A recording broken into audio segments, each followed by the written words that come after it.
In a crash test, a car of mass 1.50 times 10 to the power 3 kg collides with a wall and rebounds as shown in the figure.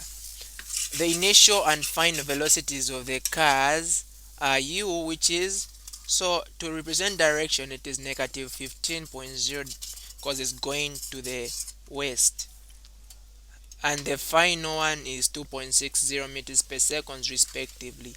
If the collision lasts for 0.150 seconds, find the first one, the impulse delivered to the car due to the collision, and the magnitude and direction of the average force exerted on the car. Well, the first thing that we want to find is impulse.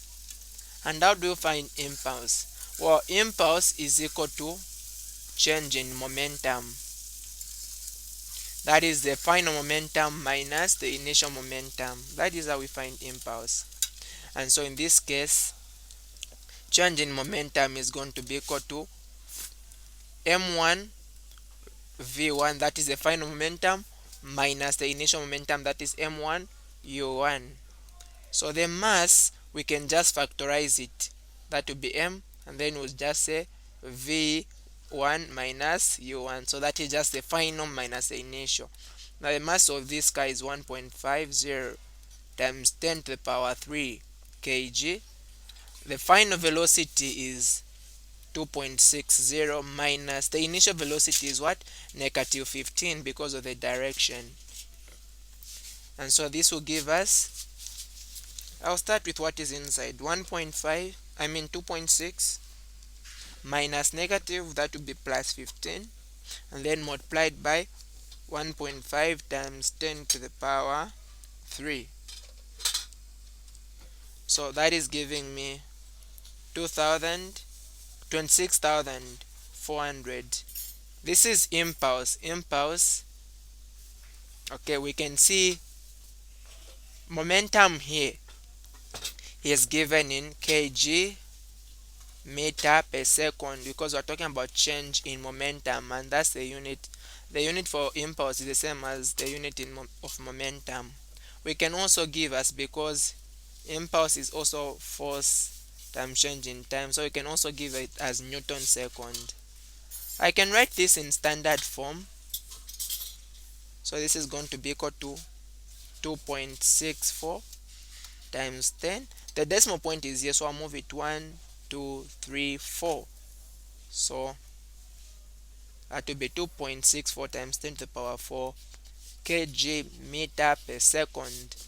Well, let's consider now question B. We want to find the magnitude and direction of the average force exerted on the car. The magnitude of the average force exerted on the car. So we know that impulse is given by force times change in time. And the impulse we've already found 2.64 times 10 to the power 4. And that will be equal to force is what we want. But the impact time, we've been given that it lasted for 0.150 seconds. 0.150 seconds.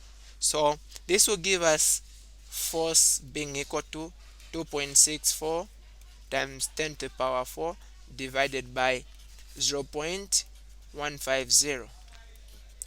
So force is going to give us this value divided by 0.150. So we can see that this is going to be a positive answer. So that will be positive 176,000 newtons, which I can as well express in standard form. So the force is going to be 1.76 times 10. The decimal point moves from here 1, 2, 3, 4, 5. So to the power 5 newtons. So that means, because this value is positive, that means the force, the magnitude and direction of the average force is in this direction, because that is where the positive motion is pointing to.